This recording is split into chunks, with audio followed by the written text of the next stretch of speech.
Can you tell me a little bit about what you do here at MIT? I try to understand this recent surge in technological progress that we're seeing with everything from machine learning to drones to autonomous vehicles to the platform economy to mobility and networks, and fundamentally what this surge means for businesses, for our economy, and I think most broadly for society. So, when you say the platform economy, what do you mean by that? We've seen this rise in companies which have become really, really big and very, very popular very quickly that basically just deploy a digital environment and let people come together to find things like a place to stay or a ride or somebody to help them with a discrete task. This goes by a bunch of different names. You hear it called the gig economy, the platform economy.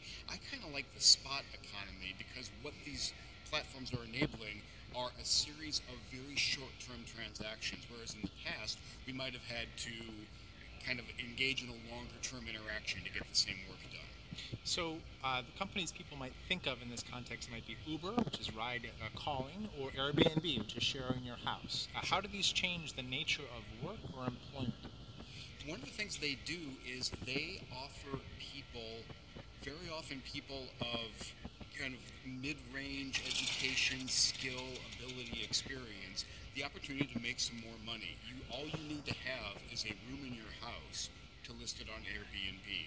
All you need to have is a car and a clean record to start driving on Uber. These are relatively low barriers to entry, and if we're concerned, and I think we should be, about the plight of wage earners, about the plight of the middle class in America. I think that's a very real, very legitimate concern.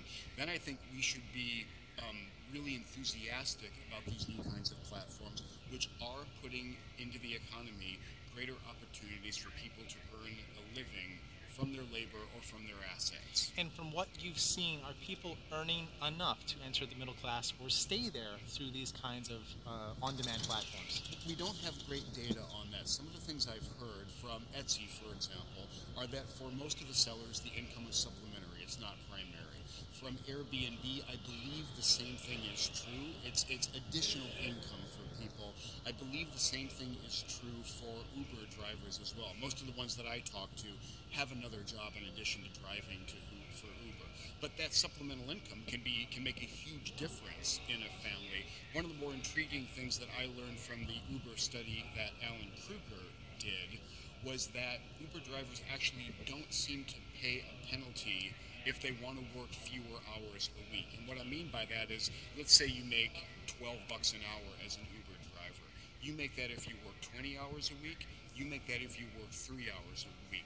I find that kind of a big deal because with part-time work, there typically is a pretty severe penalty if you work fewer hours a week.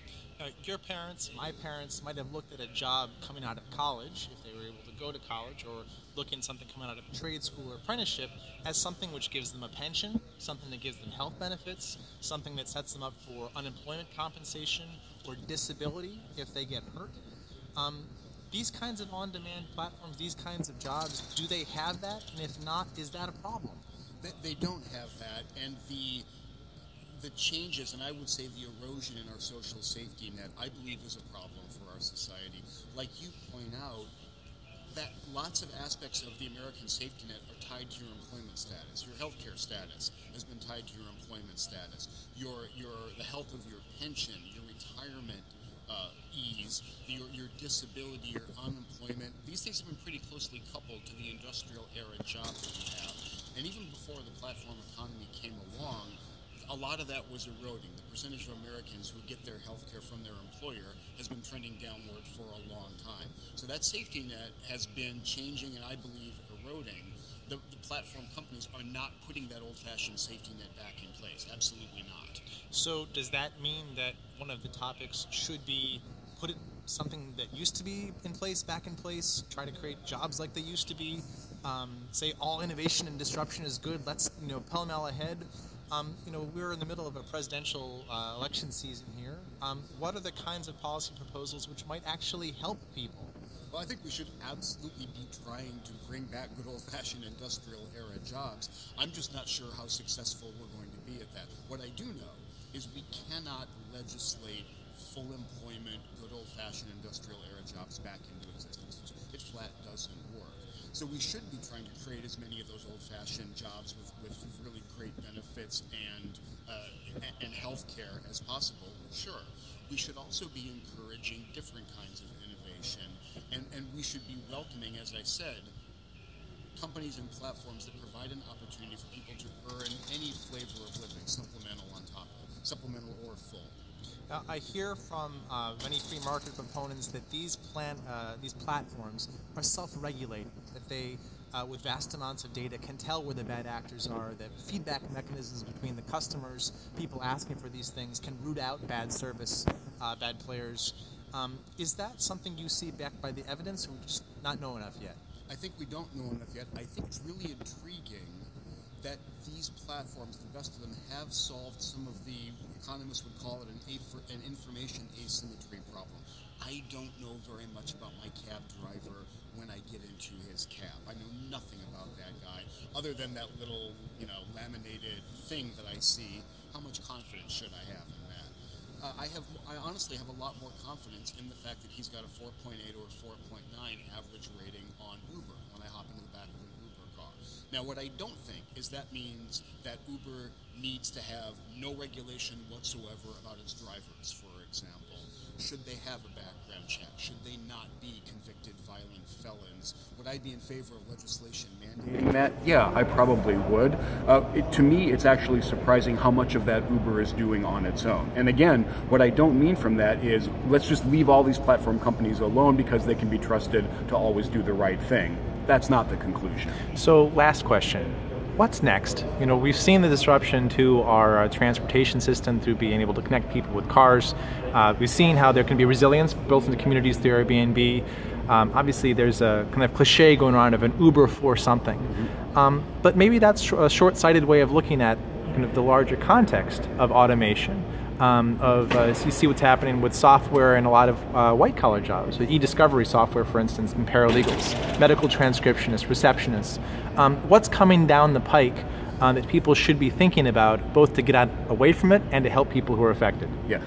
Nobody knows what's coming next in any deep sense, and anyone who tells you that they know what the future holds with tech progress and its implications is either lying to you or lying to themselves. If we'd had this conversation 10 years ago, would any of us have predicted that the world's largest urban transportation company would own no vehicles and employ no drivers? That 1 in 10 visitors to Paris last summer would have found their place to stay via a platform called Airbnb? That artificial intelligence and machine learning would have accomplished what they've accomplished in the past few years, to the point that they can beat the average bachelor's graduate on the verbal section of an IQ test. These were unanticipated. These are all a big deal. In the decade to come, we're going to have more Moore's Law, bigger data, more powerful networks, more powerful devices, and more geeks around the world educating themselves and coming together to do really, really interesting things. I don't know what that future holds. I'm optimistic about it. What I do know is that our technologies are going to become more and more capable. And what we as people need to do is figure out what kind of society we want to build and enable with those technologies. Because my firmest conclusion is that if we let these technologies drive our destiny, shame on us. That's on us. So if people want to find more from you online, where should they go? I blog for the Financial Times. My Twitter account is AMcAfee, A-M-C-A-F like Frank, E-E. And I published a book with Eric Brynjolfsson last January called The Second Machine Age. Okay, thank you, Professor. All right, thanks, Alex.